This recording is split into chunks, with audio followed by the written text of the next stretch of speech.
taking a critical look at the gaming news of the week. This is Augmented Reality, presented by the Triple S League. What's up, everybody? Welcome to the Augmented Reality Podcast for May 23rd, 2020, the Saturday edition of the show. My favorite day to do the show. It's just always a great day. There's always lots of news to cover. Everyone's in a good mood because it's the weekend. Wednesday show is good, too. There's usually... Wednesday show is really good, too. It's just harder to find a good time for it. But anyway, that's nothing we need to worry about. Anyway, this is the Augmented Reality Podcast, your source for news, leaks, and insights about games and the gaming industry. Of course, that juicy analysis, too, provided by the all-knowing Cybsidian, who's with us again. Welcome, sir. How are you doing? No, I'm good. It's going to be a interesting year. You know, we're getting kind of into the full swing of things. I'm back at my normal thing here for the summer. So yeah, it's going to be interesting. Like, we've got so much good news this year, but we also have so many things that, like, we really have no idea. Like, in any given year, I can tell you most likely everything that's going to happen in the year, but this is the first time where it's like there's really a lot of things that are up in the air, and especially when it comes down to, like, you know, what we're actually going to get as far as these drops. I will say again, they're certainly trying to, but both Sony and Microsoft, I don't think either one of them can 100% guarantee that they will have all of the consoles that they want to have ready to ship when they're ready for them. I don't believe that's the case. I think that they have, you know, that they've been building as many as they can as fast as they can. They're trying to get them over as quickly as they can, but tensions are ratcheting up, things are ratcheting up, and, you know, it's like, you know, I said it before, I'm sure that they will be able to release some of the consoles, for sure on that. Will they be able to release as many consoles as they were hoping to? That's another question. I did see a report. This was a few weeks ago now, but I did see a report that PlayStation is going to be, they believe they're going to make their release date, but that, yeah, like you said, there may not be the volume that they were hoping for. Mm-hmm. Now, and again, it's like we knew that there was so about 2 years ago, I received a lot of info about, like, placement orders and shipments and that kind of stuff for particular parts, and this is kind of, I mean, this stuff happens all the time, and all we really know is that both Sony and Microsoft were starting to order parts. So, which, again, no surprise. You know, I said this, and a bunch of people were like, some people that I told this to were all like, well, that's ridiculous. And I was like, why is it ridiculous? They're not putting out consoles this year. I'm like, no, building consoles is not something that you snap your fingers and do over the course of a week.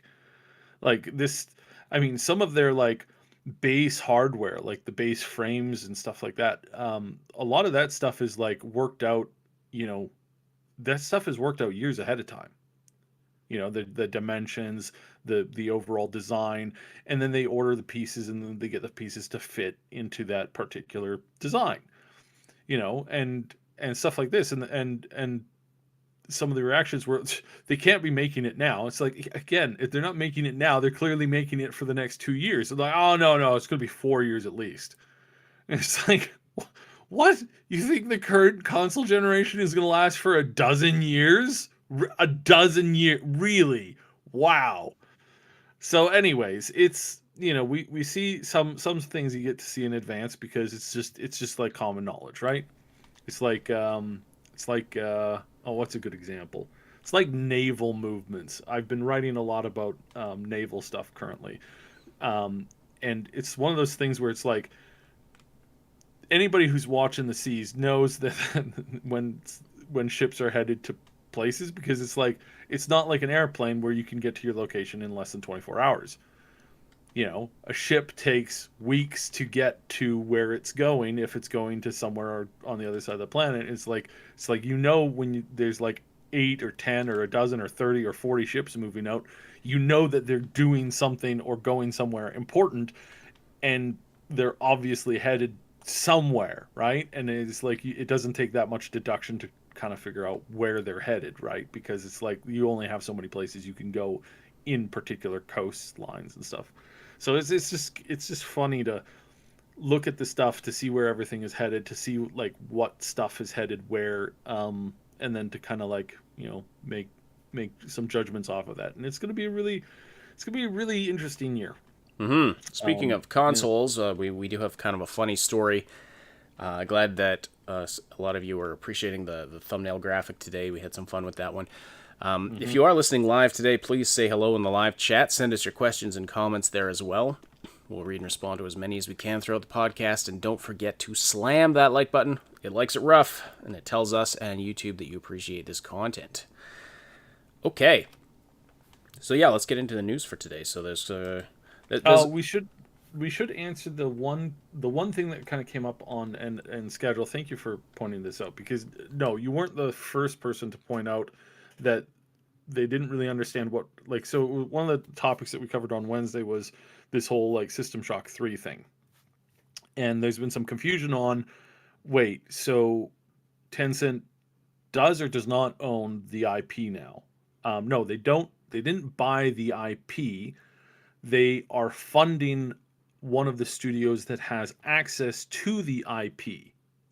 So System Shock has not changed hands as far as the IP goes, nor have they, quote unquote, bought the studio that's now making System Shock 3. They are funding the studio that is that is making System Shock 3. Hello, Neon. How are you doing? Neon, if you want to hop in today, like, just send us a note if you want to, because yeah. Anyways, the System Shock 3 IP is still owned by the people who own that now, and the people who are making it are the ones who've been bought out by Tencent. Not bought out. They have been paid a lot of money to develop the game in exchange for obviously Tencent getting a cut of this, and obviously Tencent getting their hands involved into yet another, hopefully up and coming studio.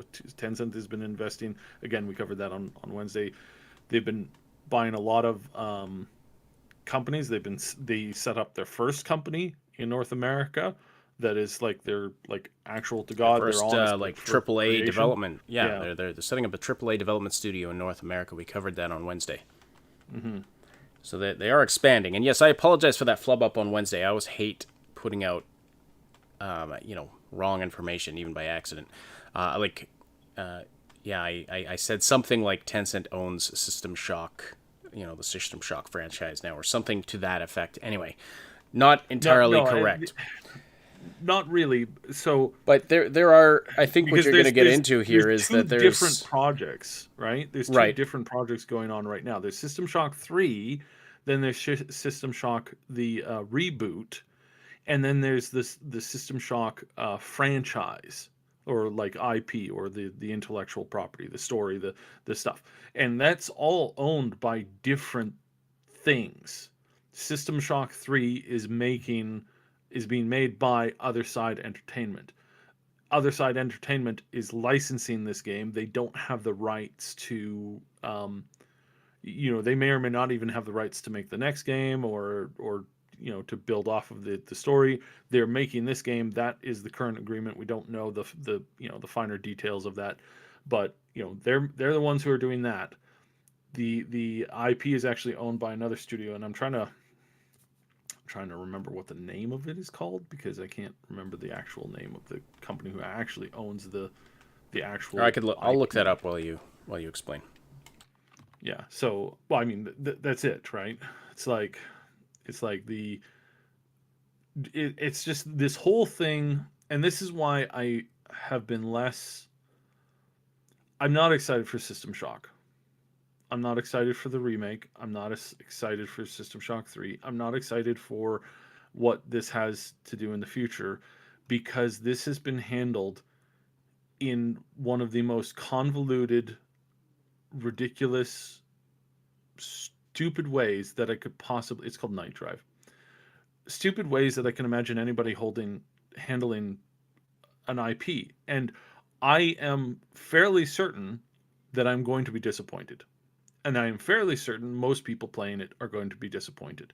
Why? Because of the primary thing here. So we have a bunch of different studios with different heads that don't necessarily talk to each other working on the same kind of project, which means we may or may not, I mean, we can, but it's really hard to do this. I don't think we're going to get a narrative that is accurate and focused. I think we may end up getting something that is quite sporadic and broken and kind of all over the place a little bit as far as the lore goes. I mean, it's hard enough for a company to follow the central theme of a lore when they actually own the IP. When they're licensing it and they're just kind of riffing on stuff in a random direction, or not random as in bad, but like, that story is being followed and created by that person, and then it's being taken over by somebody else, and it's been, then that story is going to go off to a different direction, because that's what directors do. They put in their own kind of like concept of what the story is, and they want to tell that story. So I don't think, like, I'm not saying that the System Shock story is bad. I'm saying that it's dangerous when you have people who don't necessarily follow, quote unquote, the rule. I mean, look at Fallout, right? Fallout is this thing where it had, the first game, the second game, beautiful lore, and then Chris actually wrote an actual Fallout Bible that had so much lore in it. And people could take that and go, look, wow, this is amazing. And you could expand on it and tweak it and do it if you were, if you had a studio and a director kind of did things one way. And Fallout 3 came out really solid. But then Fallout 4 came out, and we started to diverge from the Bible a little bit, and we started to diverge from where the story, certain technologies, certain events, it started to get pushed more and more outside of some stuff, and they got some blowback from that. And now we've got, 76, and the story's kind of really starting to kind of go off the rails a little bit. Apparently by fall or winter, or maybe next spring, we don't know when, the Brotherhood is going to return to Appalachia in 76, and there's going to be some big storyline to do with them. It's like, but that didn't happen in like the lore. And you kind of had this like thing where it's like, oh, well, it was actually just no members from Maxon's Brotherhood headed out west to West Virginia. It was a separate wing that got started there because they were communicating to each other over satellites. It's like, great, cool. So where are these new Brotherhood people coming from? Are they from Maxim's, or are they another new company? And it's like that could be written well. It could honestly be written quite well if done right. That might actually be a really good thing. And I frankly am a fan of it, because to me, Fallout and the Brotherhood of Steel are one and the same.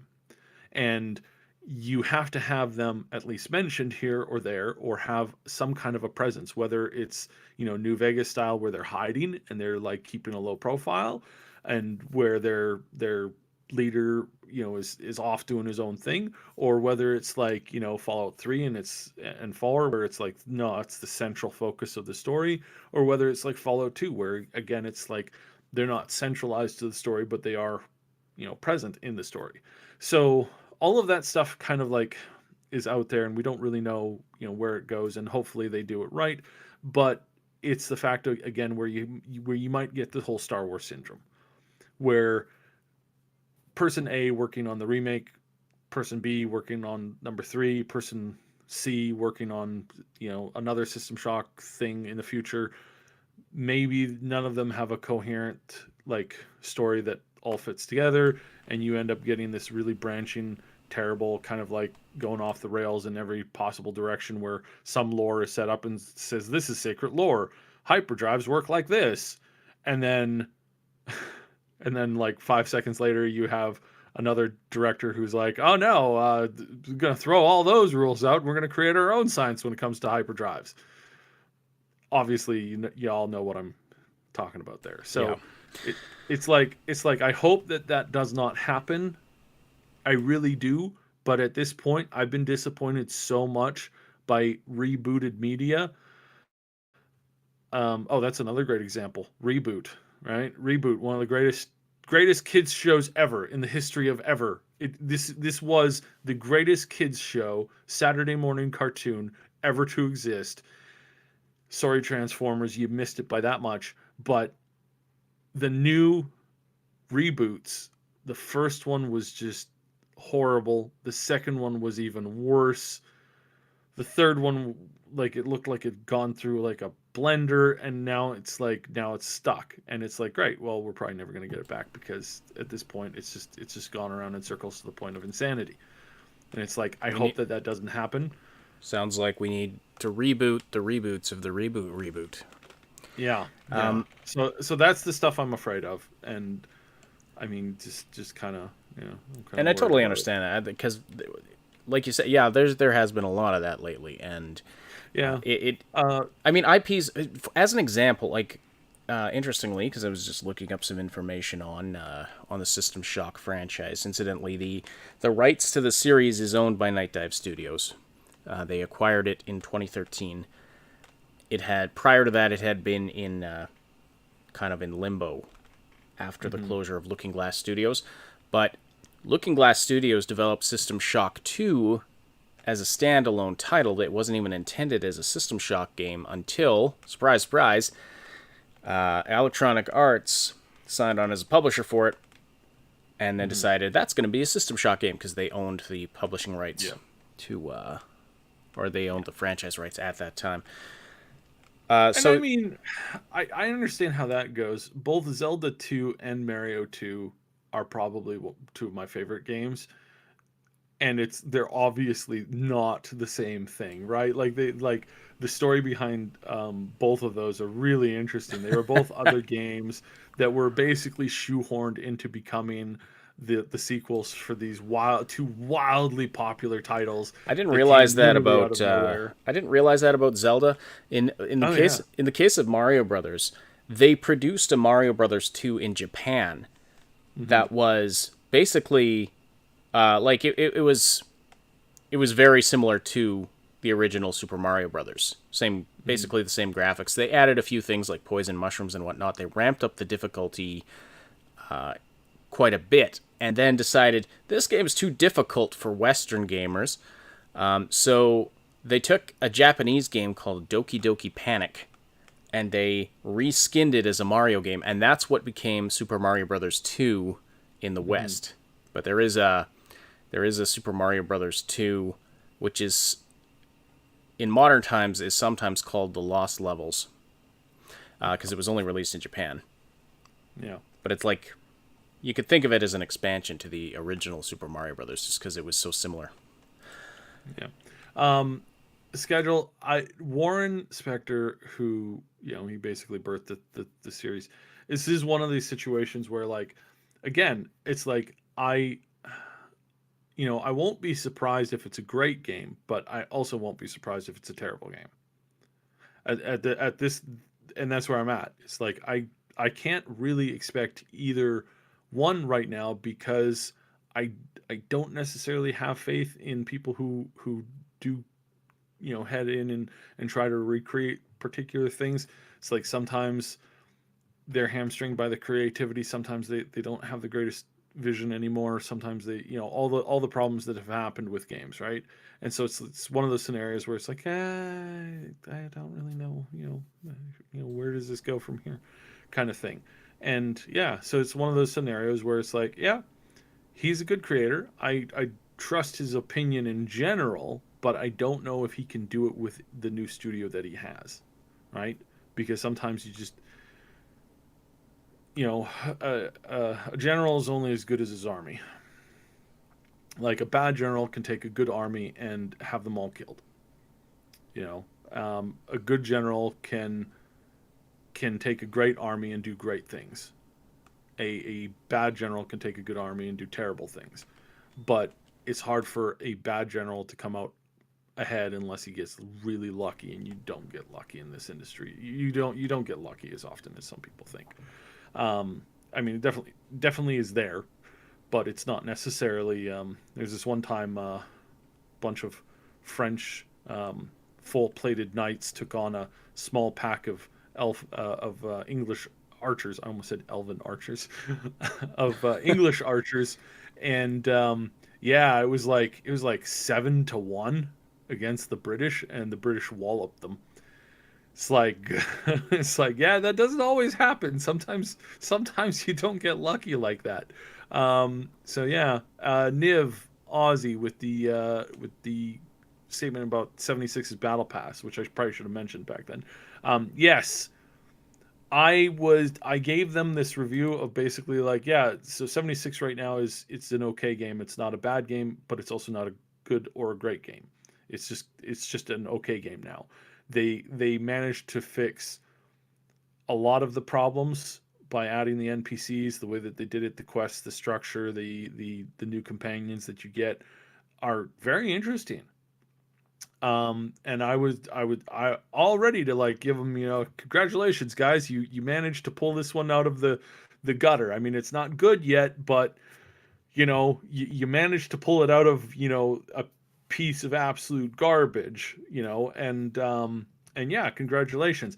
And as soon as I said that, I think it was like 4 hours later, they announced this stupid battle pass and all the changes to that. Now, again, it's like we're sitting back going, well, this is either going to make things a lot better or a lot worse. Like could make it just really terrible. Battle passes are one of those things. So when battle passes came out in Fortnite, and when I was still playing Fortnite, I was kind of like, oh, that's interesting. I got kind of annoyed with them being, like it was like once every like month and a half, and it was just like, new battle pass, new battle pass, new battle pass, new battle pass, and it was like, I really don't care about this battle pass that much. I had no desire to get the John Wick skin a little bit more so now than after he got announced for Cyberpunk, but just like didn't really have any interest for it. Didn't have any interest for a bunch of other stuff, and it was just kind of like, yeah, whatever, I don't care. Then the Halloween one came out, and I was like, ooh, that's actually pretty good. And I actually like chased it up to a particular point, and once I got the thing that I really wanted from the battle pass, I was like, great, done. Didn't spend any money on it. And then I was playing another game that introduced a battle pass. First day I looked at the battle pass, I tried to do like all the things that day, and then the next day, and then I realized that it had like quadrupled my time into the game, and I uninstalled the game at that point. Like 2 days in, I went, wow, I have spent 8 hours on this game in the last 2 days for a game that's supposed to be a 15 to 30 minute game a day, on my phone. Done. I'm done. And that's what made me quit. So the battle pass for me as a consumer is very dangerous. It's very dangerous. You risk me uninstalling your game because of the stupid battle pass. But that's because you had the self-insight to realize, oh, this is taking up too much of your time, and that is their goal, right? That's the goal with these things. You increase the time that people play these games, you increase the chances that they're going to spend money. Mm-hmm. That's the goal with free-to-play games. And so, I mean, we're going to see where this goes, and like, honest to God, I just hope Bethesda doesn't do something stupid again. Really, well, really I don't know. I mean, that you don't do something completely moronic again. Well, I mean, they've done 20 stupid things in a row. The next move has got to be smart, right? Just the odds, like just the odds of it. Well, see, here's the thing: is that they did do a good thing with the Wastelanders, and that sort of saved the game from being an absolute dumpster fire. But then again, it's like, well, they did fail 20 other times in a row. So this Wastelanders might actually just be the only good thing that they managed to pull off, and that everything else is just going to get progressively worse. So great. So we've got 17 or 18 more stupid things before their next smart move. Well, I have not even really looked at Fallout 76. I mean, I've had too much else to do, but Yeah. Really, like, if first impressions really matter, they really matter. Yeah. Especially for me. I mean, and now I would take for if you, it was important for the channel, and we talked about doing more Fallout 76 content. It just hasn't materialized due to other, we're trying to cover so many things in this project, and there's only the two of us. But yeah, first impressions really, really matter, which is why No Man's Sky, like, they had a reboot. They, it has become apparently a really good game now, and but they're never going to reach the potential reach that they could have had if this was the state the game had released in. I think the same for Fallout. I think the same for Sea of Thieves. I'm being told. it's. I've been told it's now. full of content now, and really fun. But it's kind of like, well, But then again, that right? wave has already crashed, right? I mean, that could just be me. I'm not saying don't go check these games out, because definitely, I mean, if you've bought them, especially the ones that you've already bought, if you want to check those out and see if they suit your fancy now, absolutely. They're going to have, apparently Sea of Thieves has a lot to do now.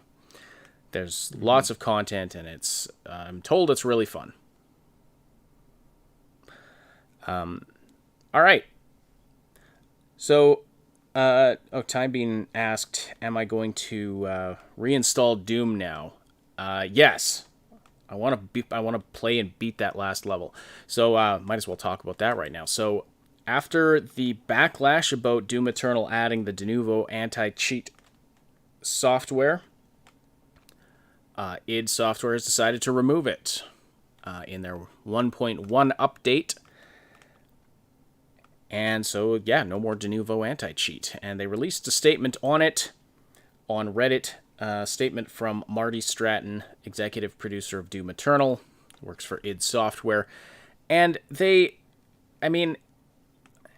I want to believe what he's saying, but some of it's hard to believe. I'll just go through it now. So he explains that their team's original decision to include Denuvo anti-cheat in Update 1 was based on a number of factors. I mean, they wanted to protect battle mode players from cheaters. I totally respect this. Cheaters ruin games. They ruin the experience of playing a multiplayer game. Absolutely. Definitely get that. And so, yes, there has to be a solution found. I just feel like this, having such an invasive piece of software that, gets these absolute core permissions on your machine. Is this the only solution? Like, there's nothing you can do on the server side? Oh, there really is. There really, really is, and we can talk about that. But the unfortunate thing about all of those paths is that they're all so expensive. They're all very expensive. Not well. I mean, according to, like, in comparison to Denuvo, and that stupid one that Valorant is using. It's like those ones you slap them on, and I mean, I've been hearing that there is a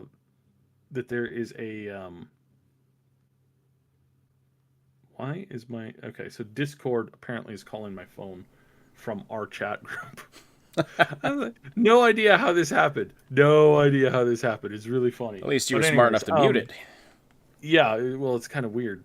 But anyways, so there's this so the Denuvo and the one with Valorant, it's like these things are, I've heard a lot about the Valorant one. It's like a lot of the, not every ban is like an actual ban. There's lots of people who booted it up, and it killed their connection because they were running a particular antivirus or an IP thing, right?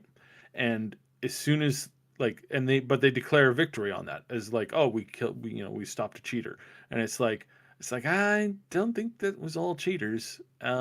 And that's a huge problem. So are there other ways that they could do it? Yeah, they can increase the number of manual reviews for suspicious wins by a considerable amount. That could actually be, like, legitimately one of the bigger things. They could definitely increase rewards for community members and players, like, reporting cheaters and stuff like that. And there's all kinds of things that you can do with that. And there's all kinds of things that you can make, build up around that. And the thing is that it always becomes a permanent battle, right? Like anytime somebody makes an antivirus, somebody else makes a virus that can get past the antivirus. And the same thing with hacks. Anytime you come up with a tool for solving hacks, the more complicated and convoluted the hacks will become. And it is this kind of like ridiculous thing. And why do people do it? Well, there's some people who just want to cheat. Sometimes they cheat because they just want to win, and they're not very good, and they just want a win. I remember, like, so, wax philosophically and memory about it's like there's a couple of like old, like I used to do a ton of battlegrounds, right? In World of Warcraft, used to do battlegrounds all the time. It was super fun. I had a twink, I had a bunch of other stuff. I got Grand Marshal. It was like, it was 3 months of just solid like playing. And Ash, you and I were like sort of in the same building when that was happening, really long time ago over in the man spa. And it was like, it was constant, just playing like nonstop battles every single day, had somebody helping me. It was great. I don't remember very many of those battles. Like very few of them are committed to memory. There's a handful of them that, like, when I was getting up to like rank 13, 14, where it's like, final moments of like getting Grand Marshal. It's like there were a couple of battles around that I really recall vividly. Still can tell you exactly what happened in them, the order and all that kind of stuff. But there was one fight that I remember very distinctly that happened several years into it. I was on a new character, kind of low, and was playing against a guy who was using wall hacks, flying hacks, teleport hacks, like everything. And he was so, like, he had everything, and he wanted to win this match. And we, like, me, a friend of mine, and another person who we didn't know, just like we communicated with them in the chat, and they started to like figure it out. We won that match against somebody who was teleporting around the map with the flag, taking things, controlling things. They weren't a god, but they were incredibly difficult to both kill and to hold down. We ended up doing it, and like my character kind of stood there after we won. It was very close. It was by the skin of our teeth. One of the best experiences ever in my gaming life was remembering that win. We fought against a guy who was cheating, a team of enemy players who were just in it for the lulz, and who were they realized that they had a cheater on their side, and they were just having fun because they're like, oh yeah, we're going to win the match. When they lost the match, they, like, some of them like raged really hard, and then they came over to our server and screamed at us for like 2 hours straight. I didn't mute them because it was one of these like just golden moments of like, we took a cheater and we beat the cheater. And it's one of those like best moments that you can have when you beat somebody at their own game while you're playing fair and they're playing dirty. So what were they mad at you about? Were they accusing you of cheating? Just because we managed to beat them when they were using cheats and they were using hacks. They wanted an easy win because that's what they wanted. And there's some people out there that they turn on the cheats just because they want an easy win, and that's it. And I can understand how people can get to that point. I can understand how some people are so frustrated with the experience of losing over and over and over again that they would do anything for a win. And they just really want a win. And it's a little bit selfish, right? Because it's like you cheapen the experience when you do that. It's like all the people that play like PUBG, right? PUBG is it's hacker city. And you go into it and you just like, it's just, people are hacking constantly and it's no fun. And it started with the first guy who just couldn't get a win, couldn't win the chicken. And one day he's like, I'm going to make a hack. I'm going to get a hack for this. because I just can't win by myself. So he starts using it. Obviously, this is kind of like, not actually what happened, but it's kind of like how it works. It's like then they win with a cheat. And then it's like, okay, now I'll play a couple games without it. But then it's like, but then the temptation's there. I could just constantly win. And then somebody else is using the cheats. And then you're fighting against cheaters who have the same power. And then it's like this power progression of like, it's like people getting superpowers, right? In a bar fight. It's like bar fight starts out with two guys trying to like, hassle each other. And it's not, I mean, they're not out to kill each other. They're just out to like, knock somebody down and to, be happy about it or whatever guys do in bar fights. I don't really know. But then it evolves into like, if somebody like turns on a superpower, then the other person could turn on a superpower. The next thing you know, you have a city that's essentially been nuked, because like that's the escalation thing, right? And it's like a fair boxing fight happens when people play it fair. And you have an opponent who's not greatly over you or greatly under you as far as the competitor goes, and you have a fair fight. One of my most favorite fair fights that I had when I was doing fencing was fencing against this really short, tiny little girl who happened to be a lot faster than me. And in fencing, it's not about the hits, it's not about your muscle mass, it's not about your strength, it's about how fast you can be and how accurate you can be with your blade. And the measure, it's so quick that they create a system that marks, hits and whatever based off of electrical pinpoints, basically. So it's like that. That's what it is, and it's just like this kind of thing. And when you get somebody who can match you, then it's a fun experience, and and if you were to play that person over and over and over again, you'd win some, they'd win some, you'd win some, they'd win some. That's kind of how an even opponent would go. It's like sometimes they come out on top, sometimes you come out on top. But the minute that you start to like cheapen that experience of just like, I just want to win, I'm just gonna snap my fingers, I'm gonna win, and then that it really just destroys the experience. Like it really does just destroy the experience. Well, and that's why it's such a problem. That's why they want to implement these things to fix this. Definitely understand that. That desire. They want their game to be a fun experience because they want people to play that. But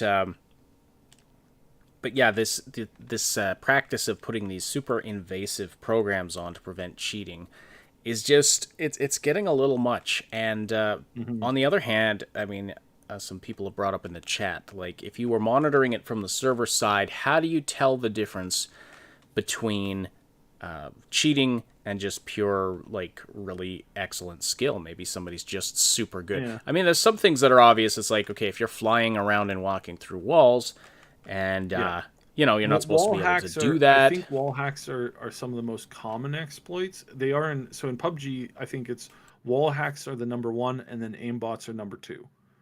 So it's like because an aimbot is great, but if an aimbot can't fire through walls, then if you're on the receiving end of that, somebody has an aimbot but you have a wall hack, technically you may end up coming out the winner in that fight, because all you have to do is run into a building, and then they have to use a door, and again it's like you may or may not get the drop on them with that. So if you're running obviously both of those, then obviously that's gonna be even better. But you can, so the problem comes is that there's millions of matches being played every day. And there's a couple of good systems that they work, but it takes some time. Basically, it tracks each person's win rate and skill level, right? How many hit shots, how much accuracy they have, all of the statistics, excuse me, that are actually in most games, like miss, fire rate, all that kind of stuff. And a good system can pick up on hit accuracy when your accuracy suddenly goes from like 5 or 10% to 100% with an automatic weapon. It's like, well, obviously, those statistical anomalies, and that wouldn't be like, you shouldn't like ban somebody at that point, but that might be where you flag it for manual review, or you keep collecting data on that person. I think there must also be ways, like you could implement an AI that just takes a random sampling. Like, once a match is completed, they take a random sampling of, okay, this person made this shot. They were standing here the kill they made was over there. And they could just take a random sampling and analyze shots. And if they start to see, oh, this player is consistently shooting through walls or making shots from like 100 miles away, that could be another way to do it. Yeah. You could also have like the manual flagging, like saying, I think this person might be cheating. Now that there's potential for that to be abused because people just get sore because they lost. Yeah. But so here's the other problem, and we have mentioned this before. So for long-time listeners, you're going to hear something that I've talked about before. So with PUBG, they did it to themselves. They 100% did it to themselves. What they discovered when they released PUBG in the Chinese markets and the Asian markets is that they discovered that there were a lot of gamers, because that would, like, these are people who work a tremendous amount. Their government actually punishes them for spending time playing video games, right? But if you spend like 8 hours once a month on video games, it's like, that's fine. That's totally acceptable. So what these guys tend to do is they go to these internet cafes that have set up with a brand new IP. You got a different IP address. You got a brand new game. You've like copy of PUBG. You've got all of the hacks, everything installed, all of your things. You set up everything. You get everything ready for yourself, and then you go in and you play. And in 8 hours, the account is banned because of all the cheats and hacks and stuff that they've been doing. And that account just goes out the window. Everything else goes out the window. All the money that they spend on everything goes out the window. And the guy ends up spending like $150. For some people, that's a bar night. For some people, that is what they spend on a bar night. They go out to the bar, they spend $150 on beer or alcohol or wine or whatever. And that's what they do for fun. It's like, I knew this Japanese guy came to our country many years ago, and he showed up to play golf at this really nice golf course. He didn't have any clubs, so he bought a whole thing of clubs for $4,500. Then he went out, he did golfing for a whole day, came back, started to take off, and the people stopped him. I'm like, hey, your clubs, you left your clubs. He's like, oh, I thought that was just the rental charge. So some people have so much disposable income that they don't care if their account is banned, because they're playing in an internet cafe, and because they're not ID'd, and because there's no actual person tracking them. Suddenly they're completely anonymous. They could do whatever they want. They can ruin however many other people's days as they can, because they're working with all these god tier cheats. They're going to win a couple of rounds, and that's their entertainment for the month, and they'll drop $150 on that and that's done. That they're happy with that, and you see this in mobile gaming a lot too. In mobile gaming, it's like, you want to win in the arena, drop, $1,500 on getting ultimate champion so that you can walk into the arena and just lay everything to waste. It's like, wow, that's insane.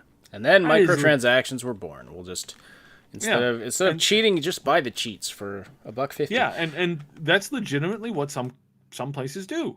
It's like there's a lot of mobile games where they have an arena system where it's like, you can do an arena, but you can only do one every 10 minutes or every hour. Once every hour per day.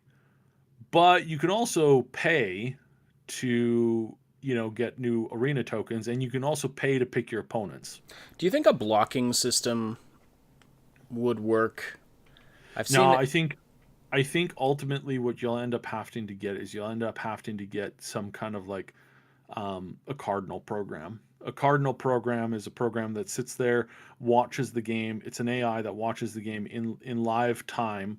And in live time, it assesses whether or not you are playing fairly, and then when you're not playing fairly, it boots you, and it progresses through this and continues to watch over you until everybody has like completed the session or the experience or whatever. Yep. And then it manages to like sort out the winners from the hackers and awards people appropriately. Cardinal programs are really interesting because they're also going to set eventually they're going to set the stage for very interesting dynamic gameplay of constantly giving you a challenge that's going to increase your experience and your interaction with the game. So you and Joe and Karen all walk into a mission separately. You're all playing separately. You all walk into a mission, and the experience is tailored to your skill level to each of them. And then you all walk out having barely completed that mission because it was a nail biter. And you'll remember that because it was a nail biter, you learned something and you progressed. And that's cool. And there is something to be said for that kind of a program versus like a program where there's like, you're only going to get like the top 1% of players through this. It's like this is going to start coming up in media sometime soon. It's the Nax experience. It's the vanilla Nax experience. Vanilla Nax. Oh yeah, like 1% of players. Now 0.00001% of total players for World of Warcraft stepped foot into that place. I think I might have added an extra zero. But it's like this finite group of people who in the early days, when there was basically just about 1 million people playing WoW, about 1,000 of them got in there and managed to like down bosses in that place before the game moved on and the place was removed from the game. It's like that 1% of people is so rare and is so hard to get. And I know, like I was there. I got the achievement in the Burning Crusade one. It's like the top. It was a little bit bigger then. It was like top 2% essentially of like gamers got this one title, and it was like you knew that those people were the boss. Now those experiences are, I think, still good, but the goal is to get everybody, as many people as possible, to get them up to that point when they're playing a game. So obviously some people play the game for mindless fun, like playing Rocket League when you're drunk. You're just having fun. You're not there to like set any records, but if you happen to score twice, I mean, it's pretty cool. I'm sure somebody in the chat knows how this feels. So it's a fun thing, right? But then, turning around, games can also be used to bring you that emotion of like struggle and then victory. And that struggle and victory experience is one of the best experiences ever. Like me and my brothers, we all kind of have the same reaction when we're playing certain types of games.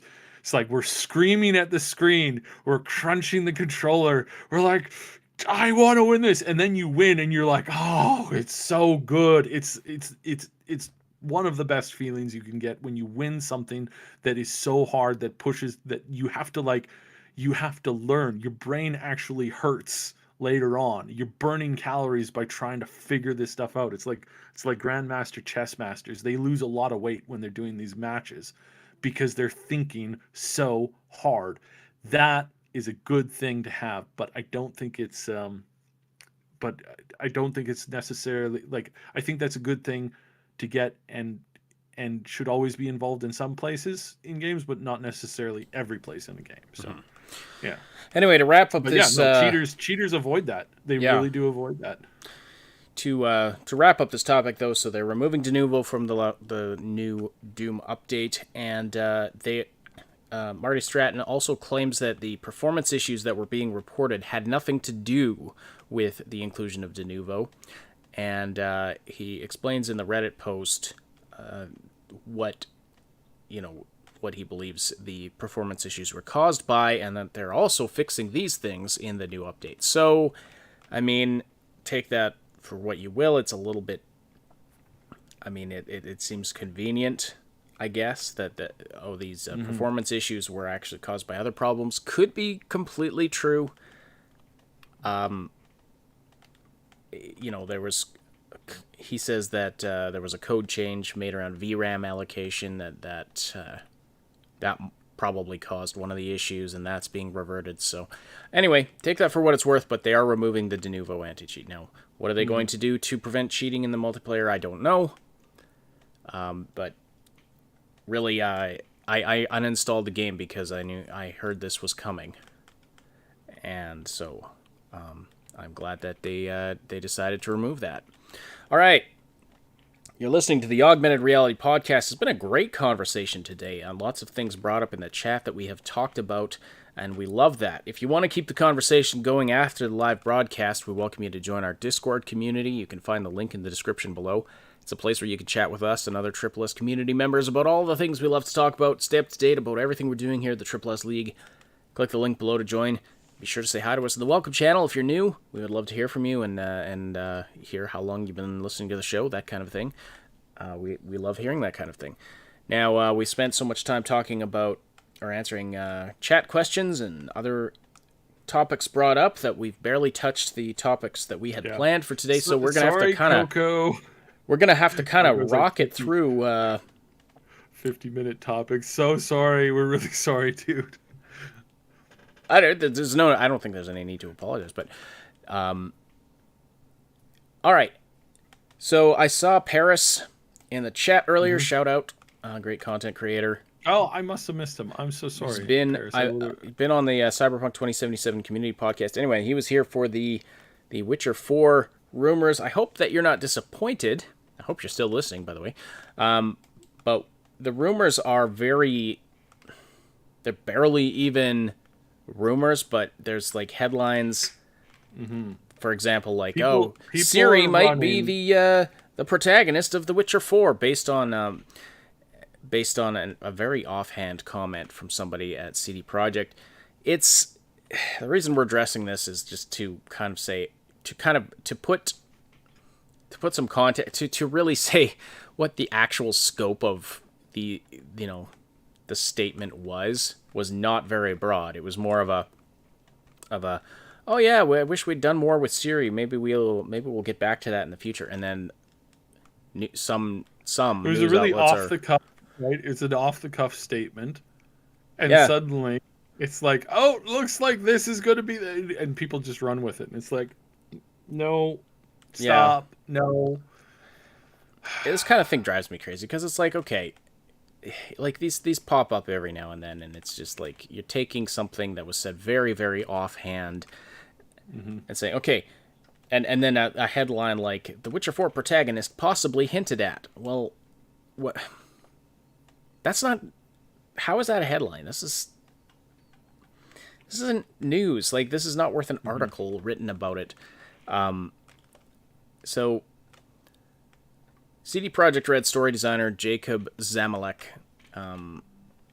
said this. He says, I regret we didn't get to explore Ciri's past a bit more. She's an amazingly rich and complex character. Due to obvious reasons, while she's pretty much gone for 2/3 of the game, she didn't get quite as much screen time as we writers would have liked, but hey, maybe it's something we'll get back to in the future. That's what he said. So, they want to explore Ciri's story more, which is cool. I mean, it would be great to learn more about Ciri. It'd be great to explore, more of what she's about. She might have a big role in Witcher 4. We just don't know. But to jump from that to, she might be the protagonist. I mean, maybe she will be. Who knows? That would be cool. Maybe a Witcher game centered around Ciri might be awesome. Yeah. I think there's nothing. I think what they might go for is doing an interesting reversal of roles and have the game set kind of a little bit more into the future, where Ciri is a more accomplished Witcher and she is training a new Witcher who is the player character. But just like you had in The Witcher 4, you rotate between playing both characters. I think that might be something they might be going for. I'm just throwing it out. Might be a real interesting way to kind of flip the coin on how it was with Geralt. and how it was with Ciri, and now how it would be with Ciri, but then also with your own Witcher, which is custom made. That would be probably, not only would it fit with what they've done in the past, it would be an excellent homage, and then they would also be able to center the story around a known character, but also give you a lot of ability to play your own story as well. So I have because again, it's like if they made Ciri just your main character that you could just play and do whatever you wanted with. I mean, I feel that there would be a lot of Rule 34ing and stuff like that. I mean, more than there already is. I mean, just based off of like where they could take the story. Whereas if they made it selective, then I mean, you end up getting a lot less of that, and you end up getting a more like refined story where it's more like a fine aged wine instead of like a 48 ounce super Coke. So, I mean, just saying, it kind of, to me, that kind of makes the most amount of sense. But I would really like, I strongly like, really strongly like mention, hey guys, this is going to be a few years away. We're still several years away from Yeah, where they're any going to new. take this game. Yeah, exactly. Uh, Cyberpunk is their primary yeah. focus. Cyberpunk is is their Cyberpunk focus is for the the next little primary while. focus. They are starting the process to work on the next Witcher game. They kind of already been working on it a little bit. Again, this is probably storyboarding, fitting out and writing the story that's going to take at least a year or two, and has probably, by the looks of it, it's been under the way for about a year now. Under a different code word, and now it's more official because they got the green light to go ahead. Um, However, they're also working on another project, which I have zero proof for, other than the fact that um, I know that they're working on another project. I have no proof for this, but it's a numbers thing. It's like I look at how many people at the company are working on, project A, project B, project C, and project D, or sorry, project A, B, and C. But then there's this like chunk of people that are missing that are obviously working on some project D that has not ever been announced. But we can like look at it and go, look, we know you're working on another project because the numbers are here. It's again, no inside information. It's just a numbers thing. Looked at the company register, look at who's working on what projects, looking at again, public information, and go, yeah, they've got to be working on something else. They have got to be working on another project that is probably outside the realm of both of those things, and has not been announced to their board or to their investors yet. And I suspect strongly that it's probably in its early days of like conceptualizing, because I don't think they'd want to be a two pony race. I think CDPR wants to open up and branch out. So that means doing other things and taking other risks, which means another game not in The Witcher or in the Cyberpunk world that probably is going to be it's probably going to fit very well into another genre, and it's probably got anywhere between 20 and 60 people working on it right now, which is a lot in comparison to to how a lot of other games are started. So I believe they're obviously going somewhere, and they're obviously going somewhere fast.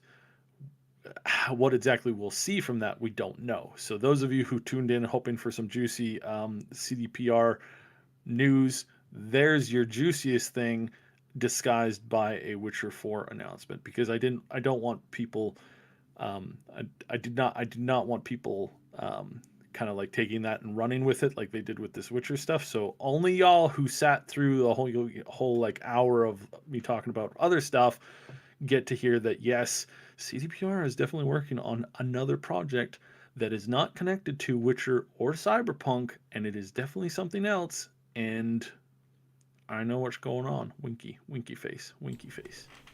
All right So then. yeah. No idea what it is. No idea what it is. It's got to be something because that's what the numbers say. So. All right. Some other minor Cyberpunk stuff. Somebody, in the wake of all of this Denuvo stuff with Doom, somebody tweeted at Cyberpunk. Now, the official Cyberpunk account hasn't tweeted since they tweeted out that GIF of the, rotating around that car. But they have been responding to some tweets, and a few days ago, somebody tweeted at them, "No Denuvo, please." And Cyberpunk 2077 account said, "We're not fans of DRM, so no need to be worried." Yeah. We know they're not fans of DRM. I would imagine that extends to now Denuvo. Well, the math just doesn't make it work. The whole concept on piracy. The whole concept behind that being the main reason why people don't buy games is a complete fallacy. Now we know that it's a complete fallacy.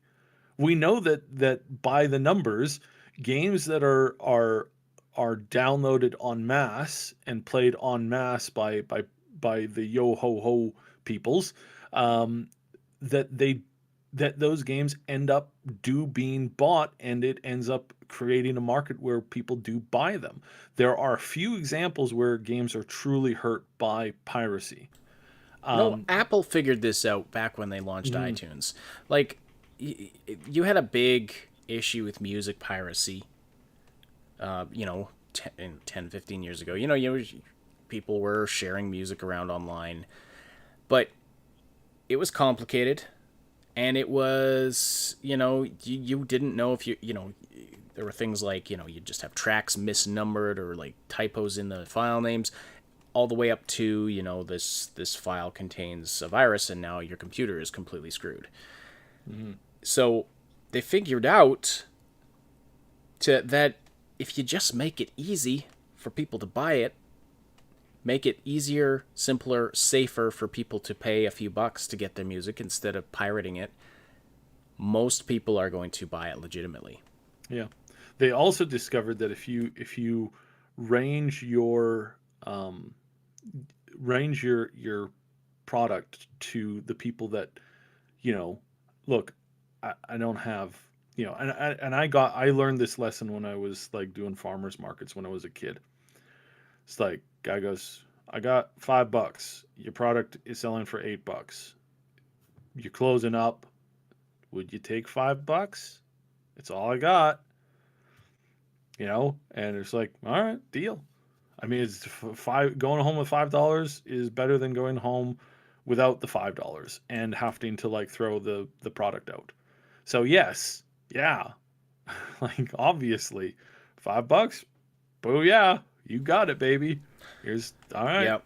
We've got it, and that is how that kind of thing should work. And so that's why you have Steam and some of these other companies, which I don't understand why people are trying to bring lawsuit against it. It's like, hey, I paid $60 for this product here, but I found out that people in war-torn Syria or Bulgaria or wherever are only paying essentially $5 for the product. That is unacceptable. Those people should be forced to pay what I pay for it. Well, they can't afford that. Then I don't care. I don't want them to have that experience. It's like the people who got all mad because Horizon Zero Dawn was coming to PC. It's like, other people get to experience this amazing product now? Well, I hate you now, good sir. You and I are done. It's like, well, why? Right. Because they don't deserve the experience. It's like, wow, you're disgusting. I mean, and again, I suppose it does break EU law in a way, but is that like? I guess the question should be, does that law, does it really accurately reflect the way the world works? I mean, regional markets are absolutely a thing. Yeah. For a reason. And I mean, you want to take all of these European countries and put them under one thing. Well, I mean, I'm not going to say whether or not that's good or bad, but does it work? Well, and what we know is that those are the primary proponents of piracy. When you don't give them an option to join the market on some level, that they will walk away and they will become pirates. And I mean, this is legit. This is actually how pirates are created. Like in the past, it's like It's like, hey, yo, we want access to this market. Sorry, you can't have access to the market. Why not? Because King George said so. King George told us that King George, a tyrant, told us that you can't have this. Well, therefore, we are going to steal it. And then you end up rooting for Jack Sparrow. That's how that works. That's how you want to know how you get Jack Sparrow? That's how you get Jack Sparrow. That's also how you get a revolution. But whatever. Right. It's But like anyway, that's the scenario that people are encouraging. So yes, I know it's there's no easy answer to this. there will always I'm be some oversimplifying it for piracy. humor. Like you're not going to eliminate piracy, but Yes, you can obviously, you can mitigate it through like making it easy, safe, and give offering a lot of advantages to buying the product legitimately is one thing. And then also brand loyalty. Game Notes brought that up in the chat. Brand loyalty, like there's so many people who are just fans of CD Projekt Red as a company because they do good things. They do good things for the community. They're very positive. They're fans of the company because the company's behaving well in an age where a lot of large publishers and game companies are behaving badly. And people are people are willing to give their money to a company that they believe respects them, will treat them fairly, and is giving them a positive experience. Most people. I mean, yes, there's always that slice of people that'll try to get everything they can for free. But most decent human beings are willing to pay a fair price for a product. That's my opinion, anyway. Because they realize that, these games take a lot of money to produce, and they want CD Projekt to make more games, and so they're gonna give them their money. Anyway, so the GOG store, CDPR's or CD Projekt's, I should say, store, GOG.com. They don't use DRM on the stuff they sell. They're just against that, and so obviously that's going to apply to Cyberpunk as well. As far as the anti-cheat, well, that'll only apply if there's to a multiplayer scenario. When the multiplayer game comes out, how are they going to tackle cheating? That's a very good question, but we need to kind of move on right now. Yeah. And sorry, we're getting into the weeds here today. Well, I think it's been, for the most part, a lot of good topics, but there's a few things we need to get through before we finish up. So a couple of small stories. So the EA has taken some of the original Command and Conquer games and released them open source. So that's an interesting move. They have been forced to do this essentially by their community to try and curry positive favor. And also, in my humble opinion, they're also doing this because they don't know where to take the RTS movement, and they're hoping that some young, brilliant gamer nerds will end up creating something cool that they can then run with. I'm serious. I think that's their play here, because they put out that god awful, just absolute piece of garbage game a little while ago, that mobile game that just ruined the entire experience. Just like they couldn't even be bothered to give you a custom commander for you to use. It's such garbage. It's garbage. And they just spat on the fans because they didn't know what to do with RTS, because RTS is something that it's suffered. Obviously, it's suffered in the last few years, last decade and a half. It's really suffered for 15 years now.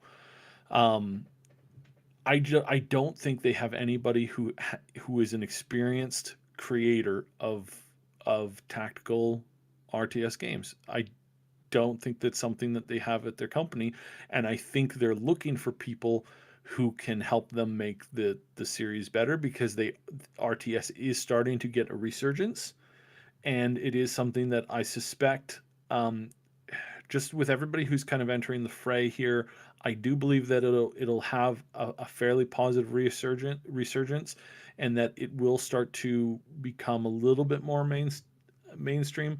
I don't think it will ever be number one as far as like gaming esports and stuff goes. I think that it'll get a little closer to being, more concurrent.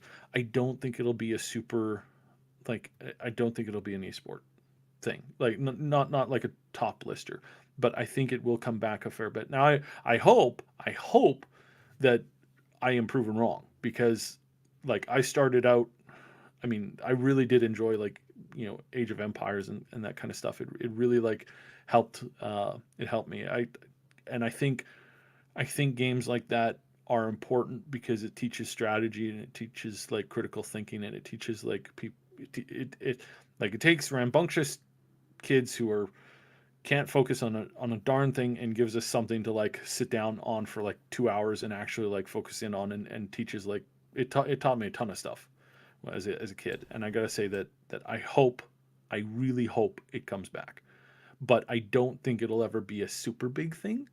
Like, I don't think it'll ever be like the biggest experience ever. But I am hoping that we do get something really cool from it, and I really do hope that we'll see some a Dune RTS would be really, really interesting. I mean, there's a lot of really interesting concepts for an RTS. Like, I would really love to see a lot of them. Kind of like the RTS kind of, it was kind of, I mean, I guess it's more like kind of like a Baldur's Gate kind of thing. The Darklands. Oh my God, Darklands. Such a good game. Such a good game. Years ahead of its time. It was seriously years ahead of its time. Just brilliant. I would love that to come back. It's not really an RTS, but anyways, yeah, I don't think it'll ever come back as big and as mainstream as possible, but I do want it to come back on some level. So, fingers crossed. All right. And we have a Stadia exclusive, Serious Sam 4, being published by Devolver Digital. Now, this is disappointing. Mm-hmm. I am a fan of Devolver in general. They put out some great games, and they don't take themselves too seriously. In a lot of ways, they have stood against some of the practices of larger publishers, but they have. We saw some evidence of them possibly cozying up to Epic, and now they are releasing Serious Sam 4 as a Stadia exclusive. Not a full exclusive, but it's coming to, at its release date, it's coming to PC and to Stadia. Consoles have to wait a year. Now, I don't know what kind of anticipation there is for this game. But yes, it is a Stadia exclusive. Mm-hmm. I've heard that there's that more and more there's more and more thought that with the whole like Stadia and Epic thing, a lot of gaming companies are saying this, that they're going to take the money because it's free money. They're going to release their game, and then for the year that it's exclusive, they're basically just going to work on the better, more official launch with a big DLC packet that they will then put out in combination with the game once it goes out live. And that they're now treating Stadia and Amazon and Epic as essentially just an extra revenue stream for their game to basically soft launch an alpha or a beta, and then to get some feedback, and then to do the actual launch sometimes by potentially even changing the name. So we're gonna see a handful of games coming out over the next, I think, year or two, where it'll be like the game that was released as an exclusive on these other platforms, but then it'll be like expansion, and now I can't think of a good name. Some cool expansion name. Right. It is scheduled. Yes, it is kind of odd to call it an exclusive. Just it's exclusive relative to consoles. Now, Stadia is not a console, obviously, but it is kind of. It's hard to categorize it. You've kind of got PC, console, and now Stadia. So it is. like it's a game where it could be released on consoles at launch, but it's not being, because there's kind of an exclusivity deal going on with Google. So it's very, yeah, it's not a full. That's why I said it's not a full exclusive. It is coming to PC. If it was, yeah, why, I don't know. Was the decision made by Devolver? I don't know who else it would have been made by if Devolver is the publisher. Those kinds of decisions are made at the publishing level, typically. Not to say that the devs don't necessarily have input, but yeah. Anyway, just we're brought this up mostly to illustrate that Stadia exclusives could very well become a thing. I don't think we want it to be, but it's a thing, right? So indeed. All right. So yeah, it'll be interesting. And yeah, I wanted to talk about Crucible a little bit, but we should also bring up the Cyberpunk Xbox thing that was the whole point behind the design of the thumbnail, and we haven't talked about it yet. So the Microsoft Store mistakenly... We can hit them both. Yeah, we'll hit them both. The Microsoft Store mistakenly posted the Cyberpunk 2077 Xbox bundle for $2,000. No. It was $1,999.00. Ah, well, okay. Well, pardon me for not getting that quite right. But we had on our Discord server, Sherwood's Prince, one of our channel members, is posted screenshots of the price from around the world. It's rather funny. So in Australia, it was listed for it was $3,099.95 AU. In the United States was the $2,000 price. Canada $2,500, and then in Britain $1,400. So, now we have Stein on Twitter, who is a social marketing manager for consoles and accessories at Xbox, confirmed that that's not the correct price. It's absolutely not the correct price. Now, what is the actual price going to be? We have yet to find out. But anyway, hence I will make a prediction that I think it will.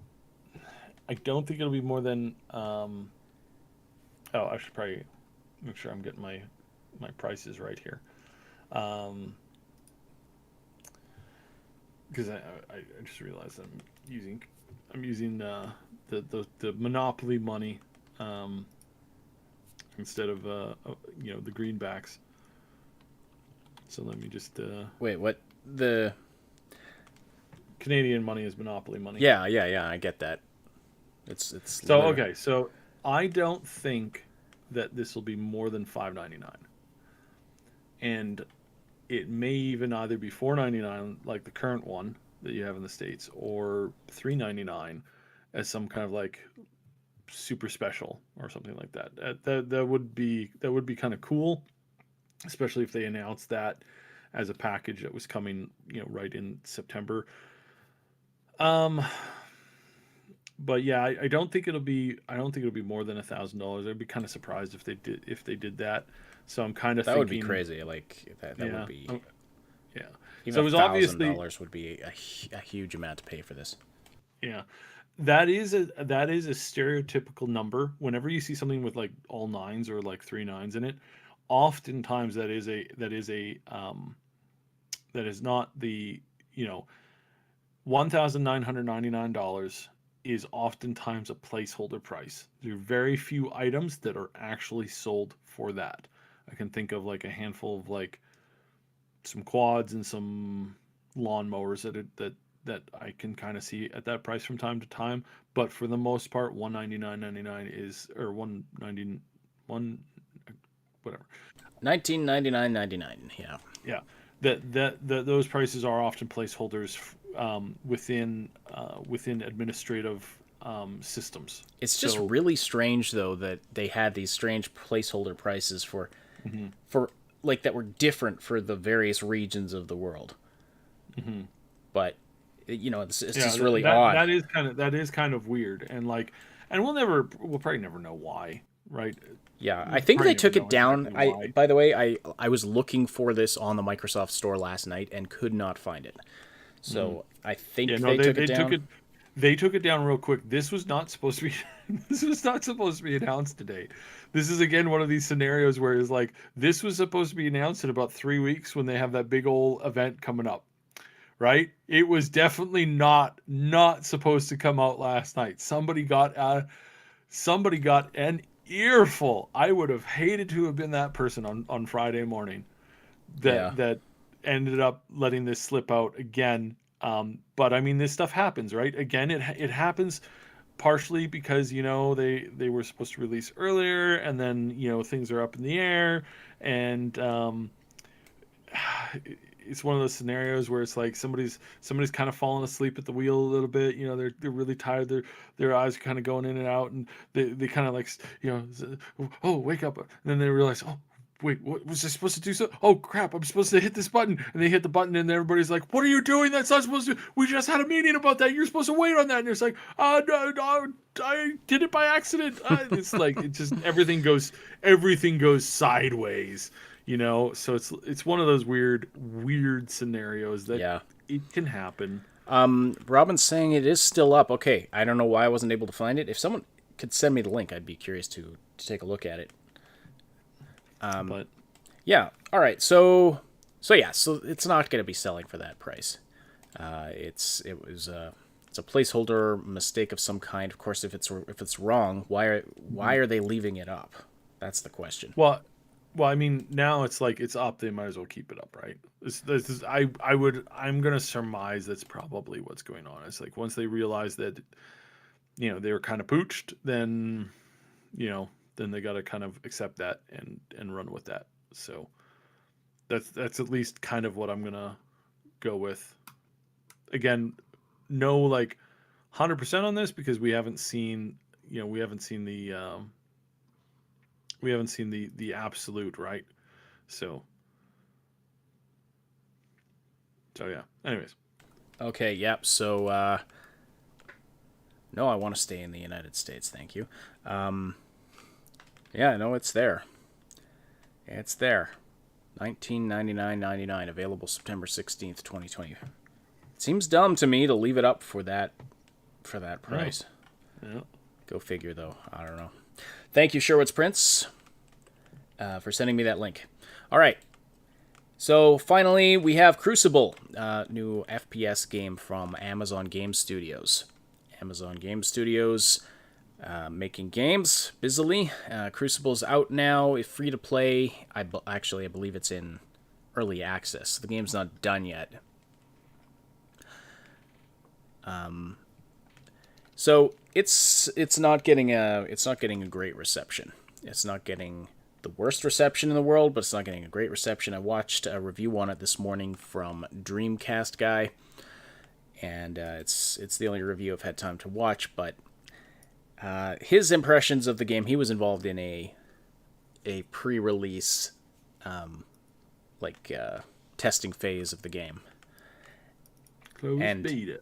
Yeah, a closed beta, I guess. He didn't call it that, but that's basically sounds like what it was.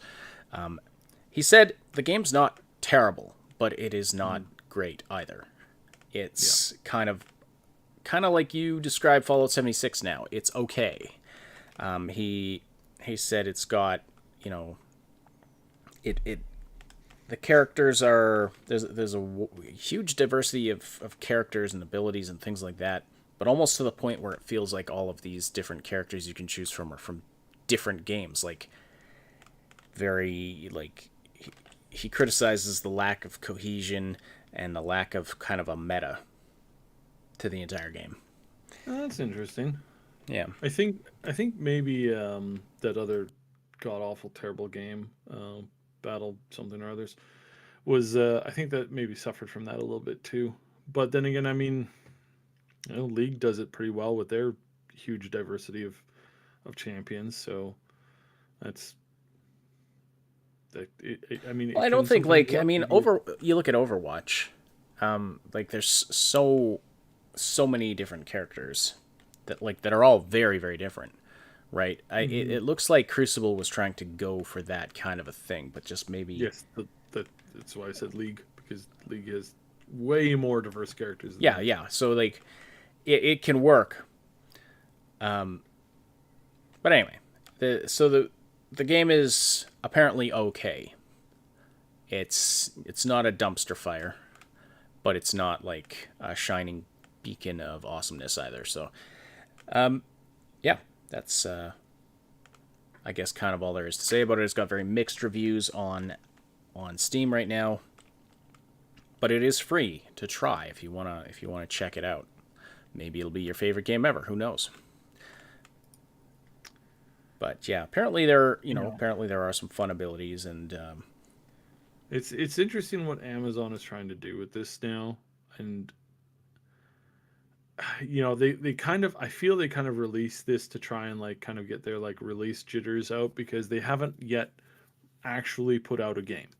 They have not yet put out a game.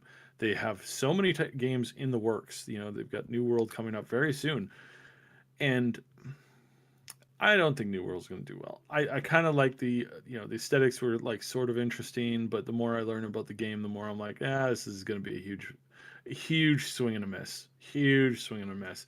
Everybody's going to be anticipating it now with the way that Crucible dropped. I think they're just missing something, and I don't really know what they're missing. I would have to put a lot more thought into it to like probably pin it out pretty well, but at that point it's also like, why would I bother, because it's kind of a mess. So I don't know. It's very interesting to see where, like, they're clearly trying. They're clearly trying very hard to make this work well, and I don't know how good they're doing with it. So we'll see. here's I just pulled up the bullet point summary of Dreamcast guy's review. So he says the good things about it: neat character design, really good music that changes depending on your character. Map layout is smart and fits into certain game modes very wisely. Mm-hmm. But as far as the bad, where'd it go now? I'm trying to look at. I'm trying to pause his video at the right point to read the text on the screen. Heroes feel unbalanced. Most don't even seem like they came from the same game at all. The Battle Royale mode is lame, his words. And matches just are not fun. Was difficult to even keep playing. So that's a big criticism. I mean, fun is the whole point of playing a game, right? I hope, is this the beginning of the end to the Battle Royale games? Please, can this be the end of the Battle Royale games? I don't want another Battle Royale game to show up. Yeah, well, Battle Royale is only one of 3 game modes in this game. I continue to contest. I continue to say with quite positiveness that I would love to see more Battle Royale games in different game genres, but no more shooter Battle Royales. It's enough. It's enough. One of the most interesting Battle Royale game I have played to date has been the Civilization 6 Battle Royale game. That is amazing. That is really cool. Very interesting spin on it. Definitely something, really awesome. And yes, I know Fortnite is still doing well, but the thing is that I don't want I don't want the next 5 years to be full of Battle Royale release modes for video games. Like, it's also lazy. It's also really lazy. Like, at least Fortnite tries to, like, keep things interesting. They're constantly evolving the map. I mean, they created a live, a live music show. What do you call those things? A concert? Concert, yeah. You can tell how much I get out with concert. So they did this live concert. Very interesting, very cool, really kind of unique and interesting. You know, they streamed some of that stupid movie on it, and then they did some other stuff, and it's like, great, cool, but for the love of God, I just don't want to see like more single map battle royales where people are running around doing the same thing that they've done. Like, it's just old. It's like watching, you know, MOBA after MOBA after MOBA after MOBA come out trying to bring down League. It's like, it's not going to happen, guys. It's like, what do you have that's different from any of these other games? Nothing. Then you're not going to do anything with it. I mean, it's hard enough to beat it out with something concurrent, let alone when you have something interesting. But when you have nothing, no, sorry, the genre is done. Get over it. Find a new, like, work on creating a new genre, please. Indeed. Somebody created a Mario Battle Royale. Now, see, it was interesting. That would be funny. I watched a video of some 2D? Guy playing it. Yeah, like 2D. It was like original Mario. So Super Mario Brothers. 100 Marios start, and they all collide with each other and stuff. You can kill other Marios with fire flowers and like stars and things. And the objective is to get to the end of the level, but you can like kill the other Marios. It was interesting. It was like some online thing some guy made. See, no, that is brilliant. That's the kind of battle royales that we need to, like, you know, push into and try new things and go in new directions. But for the love of all that is beautiful, stop with the absolutely incessant, like, oh, look at this. Look, you can gather stuff and you can equip weapons and then you can shoot people. It's like, thanks. Haven't seen this 50,000 times already. No, thank you. Oh, Stardew Valley Battle Royale. Stardew Valley Battle Royale, yeah. It's beautiful. It's beautiful. What's another? I think in Stardew Valley you could get married and like have babies and stuff. It's like, oh yeah, Sims Battle Royale. So Sims Life get married, Battle Royale, have where kids, it's like, send kids out to fight the other kids of the other people. There you go. There's your battle royale. God, that would be so funny. So yes, there is ideas that I think are worthwhile chasing down as far as battle royale goes, but it can't be another bloody shooter. Like, it's just, you know, you know what would be a really cool battle royale would be like, and for the life of me, I can't figure out why we don't have another Oregon Trail. Oregon Trailer. Why do we not have like? But seriously, battle royale in that game, like Oregon Trail Battle Royale. Yeah, and you like you 100 can form, people on the trail, and you can like then you can try to like go different routes, or you can stick to existing routes, or you know, you can do all kinds of stuff like that. Like, that would be awesome. Like, you know, that's seriously crazy. Like, we can resurrect Alfred Hitchcock's Birds movie, and players can play the birds who are killing the humans because of something that they never really said in the movie. But that would be cool, right? Yeah, dysentery would always win in Oregon Trail. Yeah.